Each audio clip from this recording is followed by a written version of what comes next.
ماہ رمضان رحمتوں کی کان، مغفرت کا پیغام ہمارے درمیان ہے۔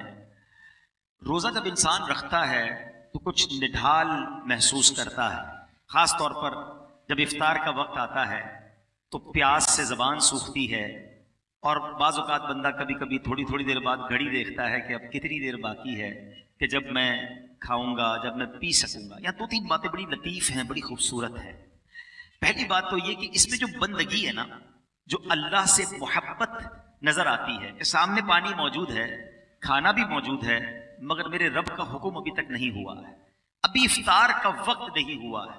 اس سے انسان کی اللہ سے محبت چھلکتی ہے کہ بندہ اللہ کو راضی کرنے کے لیے کھانے سے بھی رک گیا، پینے سے بھی رک گیا، اپنی خواہشات سے بھی رک گیا۔ اور روزے کے فضائل کتنے ہیں، یہ اتنا زبردست نیکی کا کام ہے۔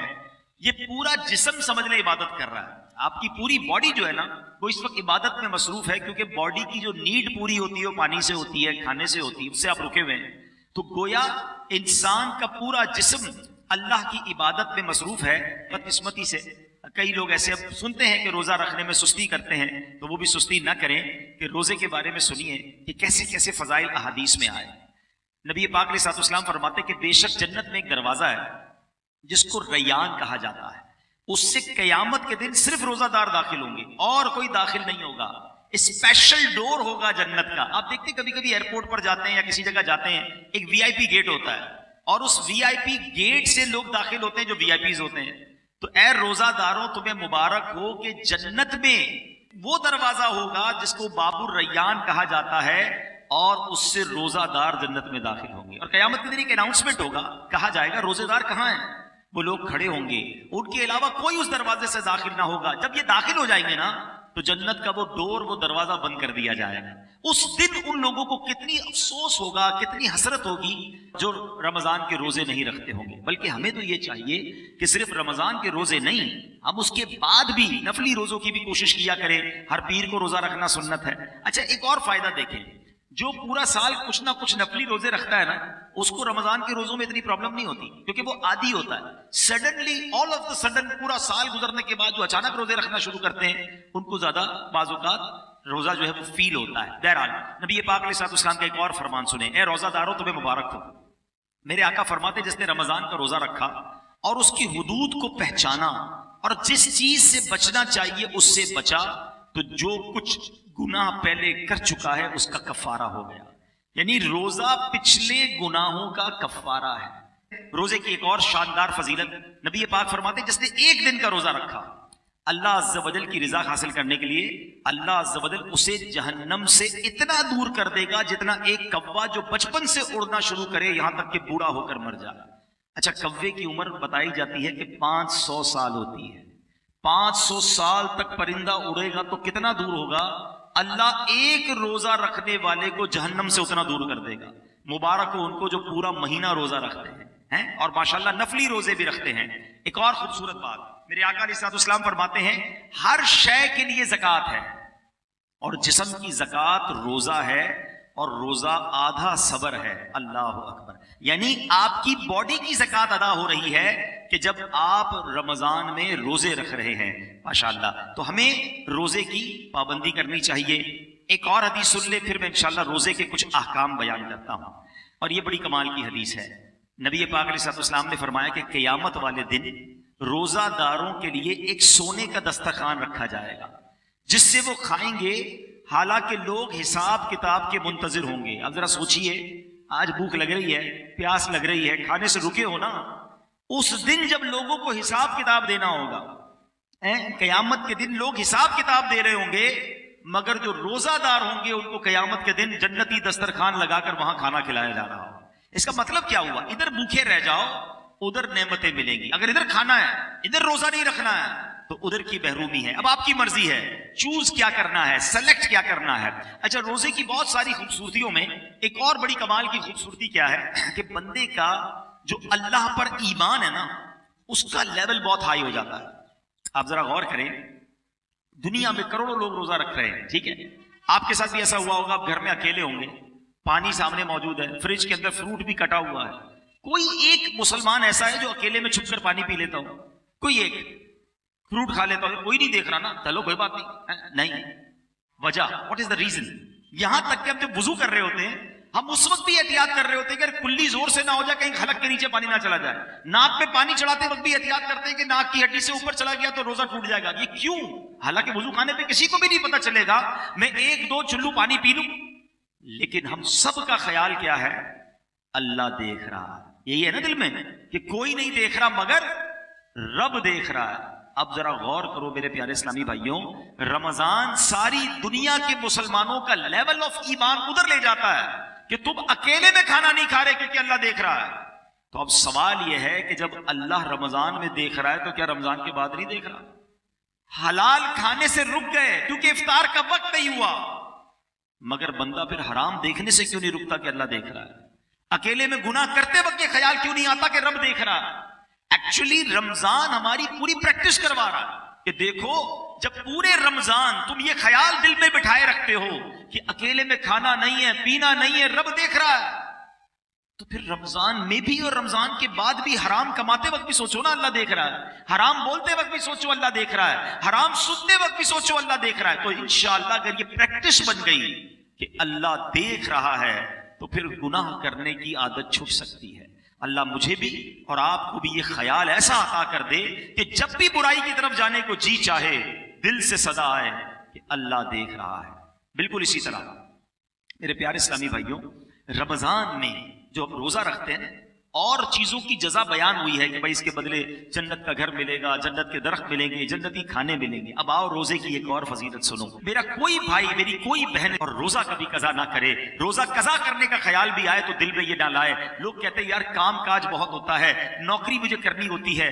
دیکھو کام کم کر دینا, کاروبار کم کر دینا, تھوڑے پیسے کم کما لینا, مگر روزہ مت چھوڑنا. کیونکہ اب جو میں فضیلت بتانے جا رہا ہوں نا, میں نے اب تک کسی اور عمل کی یہ فضیلت نہیں پڑھی ہے. کیونکہ نبی پاک علیہ الصلوۃ والسلام فرماتے ہیں کہ اللہ فرماتا ہے, یعنی یہ حدیث قدسی بھی ہے, اللہ فرماتا ہے فَإِنَّهُ لِي وَأَنَا أَجْزِي بِهِ. اللہ فرماتا ہے روزہ میرے لیے ہے اور اس کی جزا میں خود دوں گا.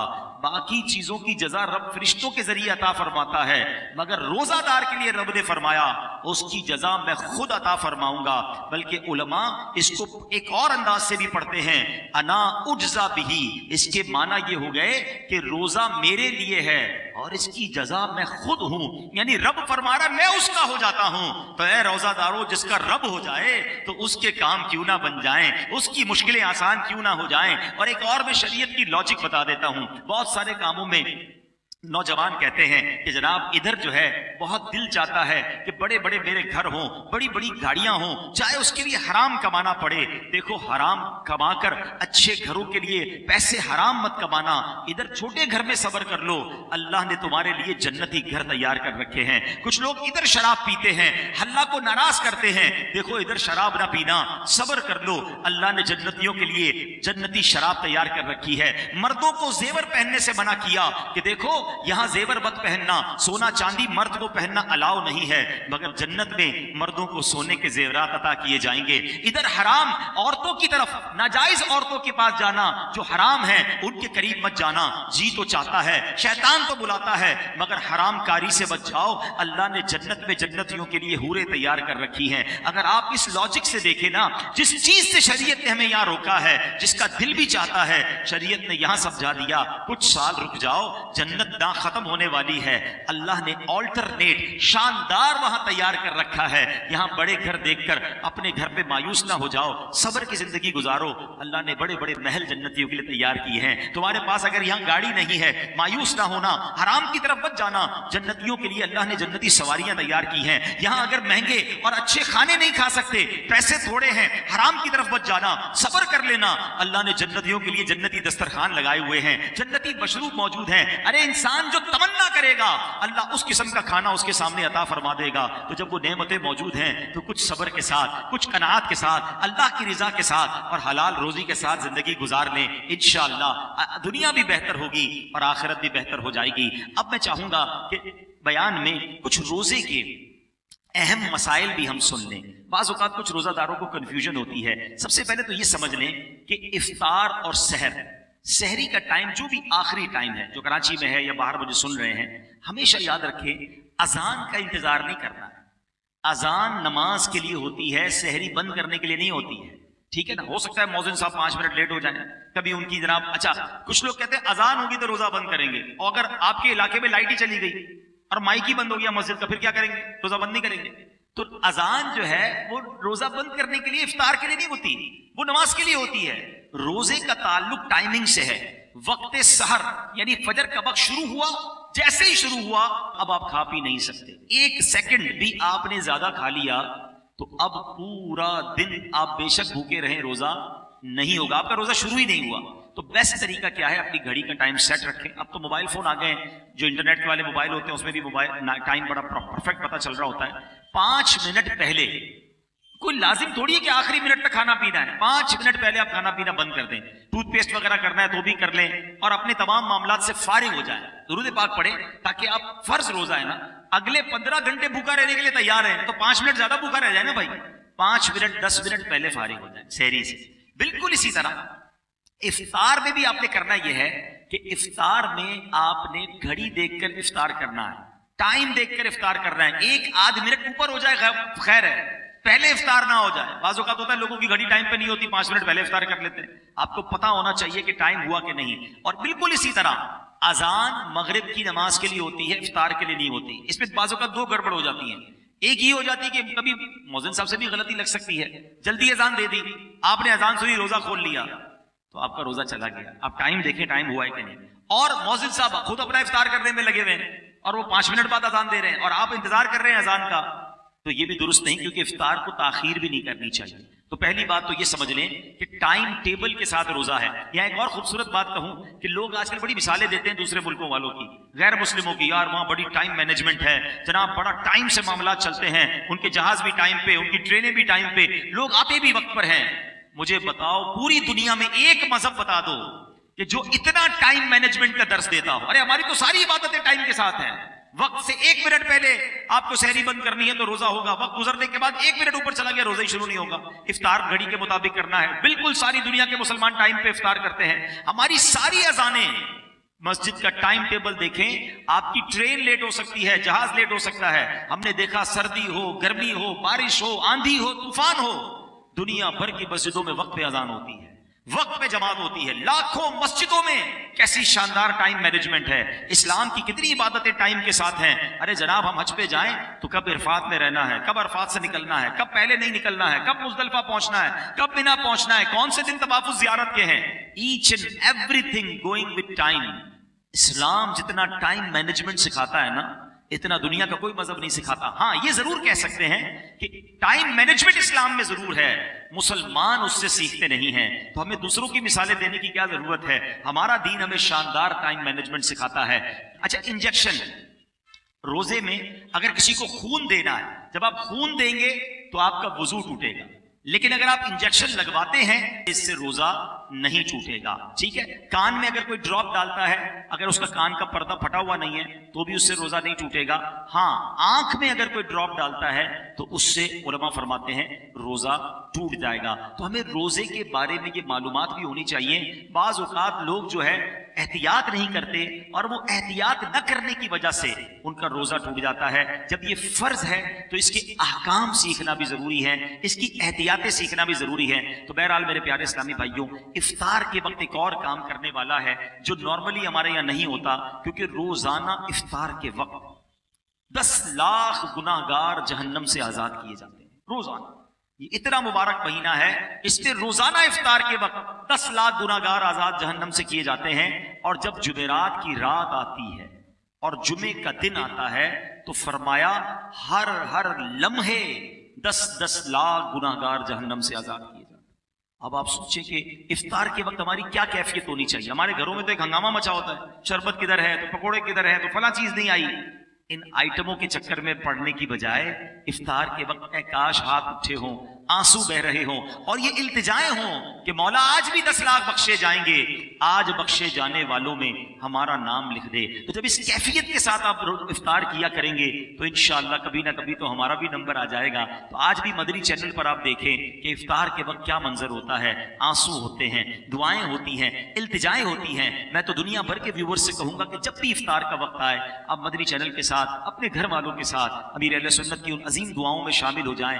نہ جانے کس کی آمین کے صدقے ہمارا بھی بیڑا پار ہو جائے۔ تو ہمیں افطار کا وقت جو ہے یہ بڑا مبارک وقت ہے، یہ دعاؤں کی قبولیت کا وقت ہے۔ پھر رمضان کی راتیں، رمضان کی راتیں کتنی مبارک ہیں آپ کو پتہ ہے؟ سارا سال میں اور آپ اللہ سے دعا کرتے ہیں نا، یا اللہ میری پکار سن لے، میری توبہ قبول کر لے، میری مغفرت فرما دے، میرا فلاں کام فرما دے، ہم اللہ سے دعا کر رہے ہیں۔ آپ کو پتہ ہے رمضان کی راتوں میں کیا ہوتا ہے؟ رحمت کے فرشتے یہ آواز لگاتے ہیں، ہے کوئی مانگنے والا کہ اس کی توبہ قبول کی جائے، ہے کوئی توبہ کرنے والا کہ اس کی توبہ قبول کی جائے، ہے کوئی سوالی کہ اس کا سوال پورا کیا جائے۔ یعنی رمضان میں ادھر سے آفر ہے کہ مانگ لو میں دے رہا ہوں، مغفرت چاہیے تو میں مغفرت دے رہا ہوں، توبہ کرنی تو میں توبہ قبول کر رہا ہوں۔ مگر آپ دیکھیں کہ آج ہماری راتیں کہاں خرچ ہو رہی ہیں۔ بہت بڑی تعداد میں لوگ کھانے پینے، گھومنے پھرنے، کرکٹ میچز، پتہ نہیں کیا کیا کر رہے ہیں رمضان میں۔ ارے اللہ کے بندو، یہ راتیں عبادت کی ہیں، یہ راتیں دعائیں کی ہیں، یہ مانگنے کی ساری زندگی پڑی ہے کھانے پینے کی۔ تو خدا را رمضان کی راتوں کو ضائع نہ کریں۔ اور اب میں آخری بات اپنے بیان کی کر لوں جو میں سمجھتا ہوں میرے بیان کی سب سے اہم بات ہے۔ وہ کیا؟ یہ اب تک تو میں نے رمضان میں عبادت نیکیاں کرنے کے بارے میں بات کی نا، یہ تو چلے تھوڑی بہت لوگ کر ہی رہے ہیں یا کرتے ہیں، مگر رمضان میں گناہ نہیں کرنا ہے، اس کی طرف توجہ کم لوگوں کی ہے۔ کیوں؟ دیکھیے رمضان میں گناہ کی پکڑ بھی زیادہ ہے، رمضان میں گناہ کا عذاب بھی زیادہ ہے، مار بھی زیادہ پڑے گی۔ کیوں؟ بھائی مسجد کے باہر کوئی گناہ کرے گناہ ہے، لیکن کوئی مسجد کے اندر آ کر گناہ کرے تو بڑا شدید گناہ ہے۔ کوئی اللہ کا گھر میں جا کر گناہ کرے گا تو اللہ کی غضب کو دعوت دے گا نا۔ مکہ شریف میں جا کر کوئی ایک نیکی کرے، حدود حرم میں تو ایک نیکی 1,00,000 نیکی کے برابر، مگر وہاں کوئی گناہ کرے تو 1,00,000 گناہ کے برابر۔ اس کی وجہ کیا ہے؟ اتنے مقدس جگہ پر آئے ہو جہاں ساری دنیا عبادت کر رہے تم ادھر بھی گناہ کر رہے ہو۔ بالکل اسی طرح رمضان بڑا مقدس مہینہ ہے، جو رمضان میں گناہ کرے گا، حدیث میں یہ مضمون ملتا ہے کہ جو ایک گناہ رمضان میں کرے اس کے 1 سال کے اعمال برباد کر دیے جائیں گے۔ ہمارے ہاتھ میں موبائل ہوتا ہے، موبائل کھولا پتہ نہیں کیا دیکھ رہے ہیں، کیا سن رہے ہیں۔ خدا را اپنی زبان پر، اپنی آنکھوں پر، اپنے کانوں پر ہمیں قابو رکھنا ہے۔ یہ صرف کھانے پینے سے رکنے کا نام روزہ نہیں ہے۔ آنکھوں کا روزہ یہ بندہ حرام نہ دیکھے، زبان کا روزہ یہ بندہ حرام نہ بولے، پیٹ کا روزہ یہ بندہ حرام نہ کھائے۔ ادھر جناب بھوکے پیاسے تو ہیں، باقی سارے گناہ ہو رہے ہیں۔ احادیث میں مضمون بھی ملتا ہے کہ وہ شخص جو بھوکا پیاسا رہے مگر گناہوں سے نہ بچے، ایسے بندے کے بھوکا پیاسا رہنے کی اللہ کو کوئی ضرورت نہیں ہے۔ کچھ لوگ رمضان میں فلمیں دیکھتے ہیں، ڈرامے دیکھتے ہیں، ٹائم پاس کر رہا ہوں یار، موبائل پہ گیمیں کھیل رہے ہیں۔ فضول کام نہ کریں نا، یہ پتہ نہیں اگلا رمضان ہمیں ملے نہ ملے۔ تلاوت کریں، ذکر و اذکار کریں، عبادت کریں، اور اس رمضان میں میں نے اور آپ نے مغفرت حاصل کرنی ہے، یہ بات یاد رکھیے گا۔ میرے آقا علیہ الصلوۃ والسلام نے جبریل امین کی ایک دعا پر آمین ارشاد فرمائی۔ صحابہ نے پوچھا حضور آپ نے کون سی دعا پر آمین فرمائی؟ تو نبی پاک نے فرمایا کہ مجھے جبریل امین نے یہ دعا کی کہ اے اللہ، جو رمضان کو پائے اور اپنی مغفرت نہ کروا سکے وہ ہلاک و برباد ہو جائے۔ اب ذرا سوچیں میرے پیارے اسلام بھائی، دعا کون کر رہا ہے؟ فرشتوں کا سردار، اور آمین کون کہہ رہے ہیں؟ نبیوں کے سردار۔ تو دعا تو قبول ہی قبول ہے نا۔ اب رمضان میں جس کی مغفرت نہ ہوئی نا وہ برباد ہو جائے، تو روتے رہیے، التجائیں کرتے رہیے، اللہ سے معافی مانگتے رہیے، تلاوت کرتے رہیے۔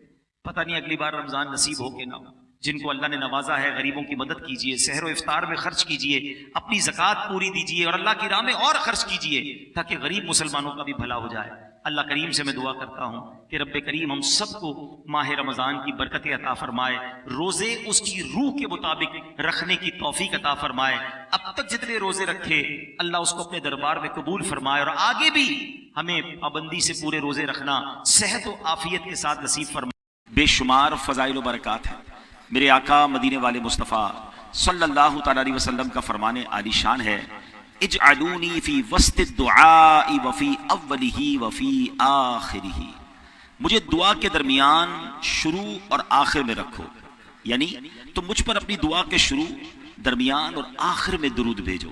یعنی درود پاک یہ وہ وظیفہ ہے کہ اگر دعا کے شروع میں، دعا کے درمیان میں، دعا کے آخر میں پڑھ لیا جائے تو انشاءاللہ یہ ہماری دعاؤں کی قبولیت کا سبب بن جاتا ہے.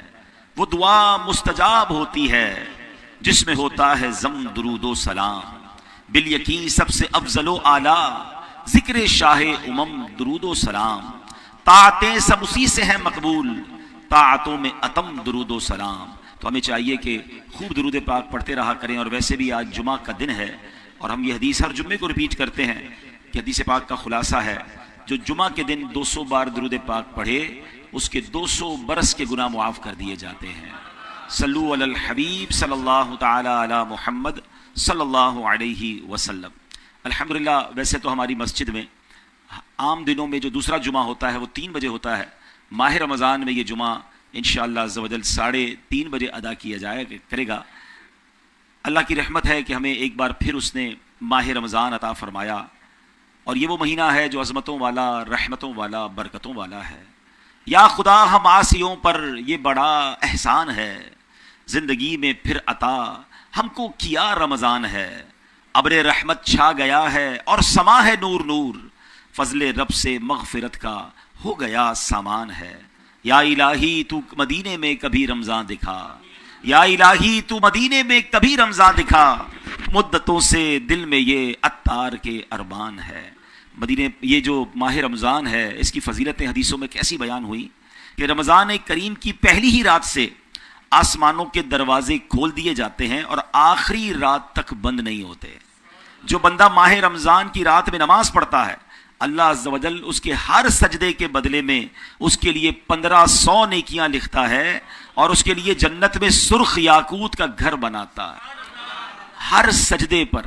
اب جو لوگ تراویح میں بعض اوقات ڈنڈی مار رہے ہوتے ہیں کہ یار کم تراویح پڑھ لیں، 5-6 روزہ تراویح پڑھنے کے بعد لوگ کہتے ہیں اب تراویح چھوڑ دینی چاہیے. بلکہ کچھ لوگ سوشل میڈیا پہ آ کر یہ بات کر رہے ہوتے ہیں کہ جناب تراویح تو سنت ہے، نہ پڑھیں کوئی مسئلہ نہیں. لیکن اگر یہ اعلان کر دیا جائے کہ پوری 20 رکعت پڑھنے والے کو ایک DHA کا پلاٹ دیا جائے گا تو مجھے بتائیں کوئی 19 پڑھے گا؟ اچھا پھر لوگ شاید یہ بھی کہیں کہ حضرت رمضان کے بعد بھی کوئی اسکیم ہے تو اس کے بعد بھی ہم پڑھنے کے لیے تیار ہیں. 20 رکعت کی بات نہیں ہو رہی، ہر سجدے پر میرے آقا فرما رہے ہیں ہر سجدے پر جنت میں سرخ یاقوت کا محل دیا جائے گا. 20 رکعت میں 40 سجدے ہوتے ہیں. آپ سوچے تو صحیح کہ ہماری تو لاٹری نکل آئی ہے. ہمیں تو صرف تراویح نہیں، تراویح اور نمازوں کے علاوہ، فرض نمازوں کے علاوہ اور نوافل بھی پڑھنے چاہیے اور سجدے کرنے چاہیے. اللہ وہ دن لائے ہم اوابین بھی مغرب کے بعد پڑھیں، رات تہجد بھی پڑھیں، فجر کے بعد جب سورج طلوع ہو جائے اس کے 20 منٹ بعد اشراق و چاشت بھی پڑھیں. ہر سجدے پر اتنا ثواب. تو سبحان اللہ.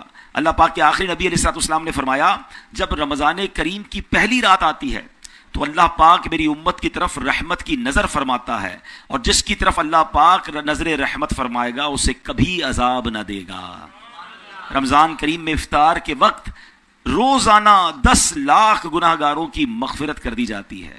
اور جمعے کا دن کتنا امپورٹنٹ ہے رمضان میں. اب سنیے، شب جمعہ اور روز جمعہ یعنی مغرب جمعرات کی مغرب سے لے کر جمعے کی مغرب تک ہر گھڑی میں 10 لاکھ لوگوں کی مغفرت کر دی جاتی ہے. اور یہ وہ لوگ ہوتے ہیں کہ جن پر جہنم واجب ہو چکی تھی، یعنی گناہوں کے سبب جہنم واجب تھی اور رمضان کی برکت سے جمعہ کا دن آیا، ہر گھڑی 10 لاکھ بخشے جا رہے ہیں. تو آج ہم مسجد میں بیٹھے ہیں، اللہ کے گھر میں بیٹھے ہیں. مجھے ایسا محسوس بھی ہو رہا ہے کہ کچھ لوگ شاید جلدی اس لیے آ گئے کہ وہ 3 بجے جمعہ انہوں نے سمجھا ہوگا. اب سوچ رہے ہوں گے یار یہ تو آدھا گھنٹہ ہمارا ضائع ہو گیا. آپ کا آدھا گھنٹہ ضائع نہیں ہوا، یہ آپ کا آدھا گھنٹہ اللہ کے گھر میں گزر رہا ہے. میرا تو مشورہ ہے اگلے جمعے بھی یہی کیجیے گا. کیوں کہ جو جمعہ کے دن جلدی آتا ہے حدیث پاک کے مطابق اسے اونٹ صدقہ کرنے کا ثواب ملتا ہے. 4-5 لاکھ کا تو اونٹ ہوگا ملتا ہوگا پاکستان میں. آپ کو کوئی کہے ہر جمعے ایک اونٹ صدقہ کریں. جلدی آنے والے اول آنے والوں کو اللہ کی راہ میں اونٹ صدقہ کرنے کا ثواب، اس کے بعد گائے صدقہ کرنے کا ثواب، پھر بکری صدقہ کرنے کا ثواب. جتنا لیٹ آتے جاتے ثواب کم ہوتا جاتا ہے. تو اللہ کے گھر میں جلدی آ کر بیٹھا کریں، کچھ بیان سنیں گے، کچھ سیکھنے کو ملے گا. اور ویسے بھی رمضان کا جمعہ ہے، ہر گھڑی 10 لاکھ بخشے جا رہے ہیں. اللہ کرے کہ آج بخشے جانے والوں میں ہمارا نام بھی لکھ دیا جائے. اور پھر جب رمضان کی 29ویں رات آتی ہے تو مہینے بھر میں جتنے جہنم سے آزاد کیے گئے تھے ان کے مجموعے یعنی ان کے ٹوٹل کے برابر اس ایک رات میں آزاد کر دیے جاتے ہیں. پورے مہینے میں تو کروڑا کروڑ بخشے گئے